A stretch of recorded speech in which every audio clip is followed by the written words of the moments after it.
Hey,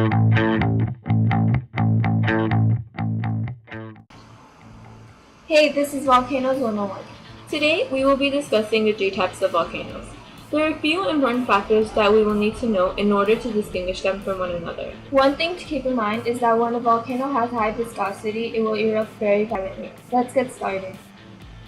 The three types of volcanoes are shield volcanoes, composite volcanoes, and cinder cone volcanoes. Shield volcanoes are low and flat and have small flowing eruptions because of their low viscosity lava. They are large volcanoes that are built almost entirely of fluid lava flows.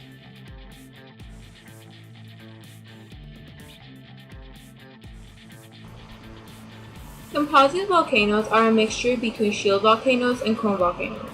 They are very tall and have many layers, and their eruptions are very explosive due to high viscosity lava.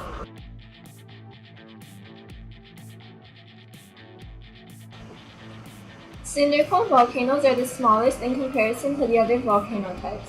They have very explosive eruptions and are the most common kind of volcanoes. They are steep-sided cones of basaltic fragments and are smaller and simpler than composite volcanoes.